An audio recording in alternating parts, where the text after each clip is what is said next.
राहुल को किसने बताया कि एक साल में मोदी की सरकार गिर जाएगी? बंगाल रिजल्ट के बाद ऐसा क्या पक रहा है? और आप देखना, मेरे अंदाजे से, मेरा असेसमेंट है, एक साल के अंदर मोदी जी प्राइम मिनिस्टर नहीं होंगे। आज भारत दुनिया की फास्टेस्ट ग्रोइंग मेजर इकोनॉमी है। हम बहुत तेजी से टॉप 3 इकोनॉमी बनने की ओर आगे बढ़ रहे हैं। बॉस, राहुल गांधी लोकसभा में एलओपी हैं साहब, संवैधानिक पद पर बैठे हुए हैं, इसीलिए उनकी बातों को गंभीरता से लेना चाहिए, खास तौर पर तब जब वो बार बार ये कह रहे हो कि मोदी सरकार गिरने वाली, देश में इमरजेंसी लगने वाली। अब देश की जनता कहती है कि हम राहुल गांधी की बातों को गंभीरता से नहीं ले रहे हैं। ऐसा जरूरी नहीं है कि हर बार राहुल गांधी जो कह रहे हैं उनकी बातों को आप गंभीरता से नहीं लें, क्योंकि ऐसी कोशिश पहले हो चुकी है जिस तरह का दावा इस बार राहुल गांधी कर रहे हैं।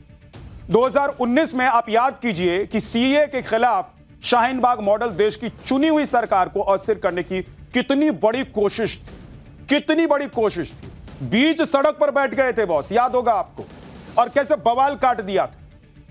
पूरे देश भर में दिल्ली से बवाल कट रहा था। यह कोशिश नाकाम हुई तो किसान आंदोलन के नाम पर राजधानी को हाईजैक करने की कोशिश हुई। उस वक्त कांग्रेस, आम आदमी पार्टी समेत कई दलों ने पूरी ताकत लगा दी थी कि उस आंदोलन के आगे मोदी सरकार टिक ना पाए, गिर जाए, और लाल किले तक चढ़ाई कर दी गई। आपको याद होगा, वो तस्वीरें देख लीजिए कि कैसे वहां कूद कूद कर लोग भागे थे। इसलिए राहुल गांधी जो कह रहे हैं उनकी बात को गंभीरता से लेना चाहिए कि कहीं देश में किसी बहाने फिर से ऐसा बवाल या विद्रोह भड़काने की कोई साजिश तो नहीं चल रही है, जैसा कि श्रीलंका, बांग्लादेश और नेपाल में हुआ। भीड़ के दम पर चुनी हुई सरकारें गिरा दी गई हैं इन देशों में, जिसका एग्जाम्पल और उदाहरण इस वक्त मैं आपको दिखा रहा हूं। इसीलिए अगर कोई देश का बड़ा नेता कुछ कह रहा है तो हमेशा उसको हल्के में मत लीजिए, क्योंकि आप देखिए कि राहुल गांधी 2 बार सरकार गिराने की बातें कर चुके हैं, ममता बनर्जी 3 बार मोदी सरकार गिराने की बातें कर चुके, धमकी दे चुकी है, और अरविंद केजरीवाल भी 2 बार यह भविष्यवाणी कर चुके हैं कि मोदी सरकार गिर जाएगी। मैं आपको सबसे पहले बयान एक एक करके बताता हूं। राहुल गांधी ने पिछले महीने 23 मई को यह कहा था कि अगले 1 साल में मोदी सरकार गिर जाएगी। उसके बाद कल यानी कि 3 जून को राहुल ने फिर से दावा किया कि मोदी सरकार 1 साल में गिर जाएगी या फिर देश में इमरजेंसी लागू हो जाएगी। वहीं ममता बनर्जी ने पहली बार मई 2024 में कहा था कि 4 जून को मोदी सरकार चली जाए। इसके बाद अगस्त 2024 में ममता ने आरजी कर रेप केस में मोदी सरकार को धमकाते हुए कहा था कि अगर बंगाल में आग लगी तो दिल्ली में हम तुम्हारी कुर्सी गिरा दें। और तीसरी बार ममता ने इसी साल 27 मार्च को बंगाल चुनाव के दौरान कहा था कि अगस्त या सितंबर 2026 तक मोदी सरकार गिर जाए। उसके बाद अरविंद केजरीवाल ने मोर्चा संभाल लिया बॉस। अरविंद केजरीवाल ने इसी साल 24 मार्च को कहा था कि मोदी और अमित शाह जाने वाले हैं, उनका साम्राज्य खत्म होने वाला। इसके 2 महीने बाद मई में केजरीवाल ने फिर कहा कि पंजाब चुनाव के बाद मोदी सरकार गिर जाए। आप सोचिए कि तमाम देश के पार्टियों के अध्यक्ष और बड़े बड़े नेता दावा कर रहे हैं कि मोदी सरकार गिर जाए।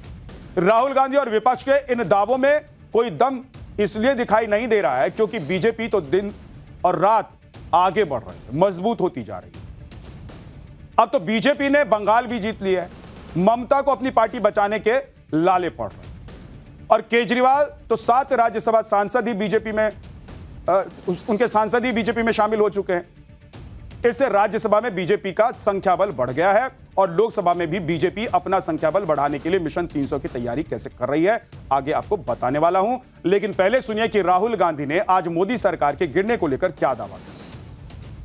चीफ इलेक्शन कमिश्नर के मैसेजेस मेरे पास आ रहे हैं। Head of intelligence system, senior judiciary, सारों के सारे रिवोल्ट कर रहे हैं, इंफॉर्मेशन दे रहे हैं हमें। सिस्टम मुझे इंफॉर्मेशन दे रहा है मोदी जी के बारे में, शाह जी के बारे में, उनके बेटों के बारे में, मिनिस्टर्स के बारे में, अजीत डोवल के बारे में, पूरा इंफॉर्मेशन है। धड़ाधड़ हमारे सिस्टम से आ रहा है। अब यह हो सकता है कि जनता के प्रेशर को यह सप्रेस करने की कोशिश करें, इमरजेंसी जैसी चीज कर दे, हो सकता है। और आप देखना, मेरे अंदाजे से, मेरा असेसमेंट है, 1 साल के अंदर मोदी जी प्राइम मिनिस्टर नहीं होंगे।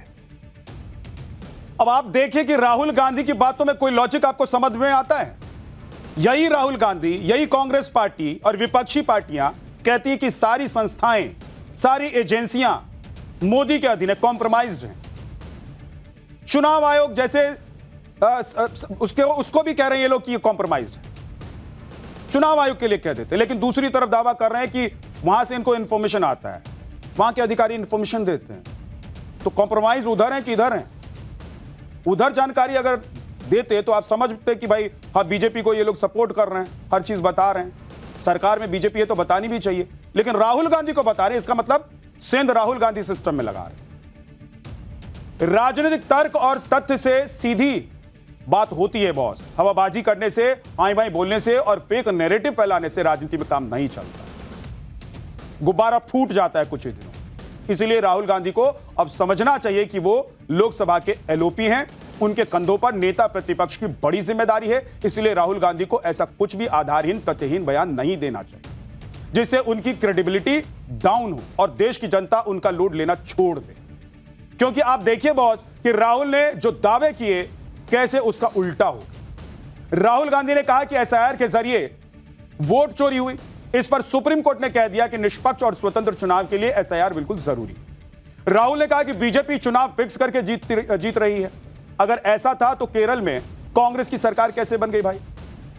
राहुल ने कहा कि भारत में लोकतंत्र मर चुका है, लेकिन अभी 5 राज्यों के चुनाव में रिकॉर्ड वोटिंग हो गई है। राहुल ने दावा किया मोदी सरकार में सारी संस्थाएं स्वतंत्र नहीं है, अगर ऐसा है तो बीजेपी सरकार न्यायिक जांच और झटकों का सामना कर रही है। एनसीईआरटी सिलेबस पर सरकार बैकफुट पर क्यों आ गई? बीजेपी नेता पेमा खांडू और परिवार की जांच कैसे चल पा रही है? और मोदी के दुर्विरोधी नेता अरविंद केजरीवाल कथित शराब घोटाला मामले में बरी कैसे हो गए? राहुल गांधी ने कहा था कि राफेल डील में घोटाला हुआ, लेकिन उल्टे सुप्रीम कोर्ट ने मोदी सरकार को क्लीन चिट दे दी। यानी कि राहुल का एक भी दाव, एक भी आरोप सच की कसौटी पर नहीं उतरा और कानून की जांच में सच साबित नहीं हुआ जो राहुल गांधी कह रहे हैं। राहुल गांधी की बातों को कोर्ट ने भी नकार दिया और इसीलिए अब राहुल गांधी को बहुत सोच समझकर बयान देने की जरूरत है, उन्हें बोलना चाहिए क्योंकि वो नेता विपक्ष है। सुनिए कि बीजेपी ने राहुल के इस दावे पर क्या कहा है। जिस तरह से राहुल गांधी के लगातार चुनाव में, चाहे बंगाल हो या और राज्यों के चुनाव हुए हों या लगातार लोकसभाओं में जिस तरह का परिणाम आ रहा है, जिस तरह से देश की जनता उन्हें ठुकरा रही है, तो ये उनकी एकदम कुंठा है। और आज वो जिस तरह के बयान दे रहे हैं, क्या कोई नेता प्रतिपक्ष बयान देता? जिस तरह के अपशब्द प्रधानमंत्री के लिए कहते हैं, वो क्या देश की 140 करोड़ जनता का अपमान नहीं है जिसने जनादेश दिया? जिस तरह के शब्दों का इस्तेमाल करते हैं, मतलब सब लोग यही कह रहे हैं बॉस कि राहुल गांधी जो नेता विपक्ष हैं वो क्या बोल जाते हैं, कैसी कैसी बातें कर जाते हैं, अपने ही दावे पर वो झूठे साबित हो जाते हैं। देश की जनता समझ गई है, उसके बावजूद राहुल गांधी क्यों नहीं समझते?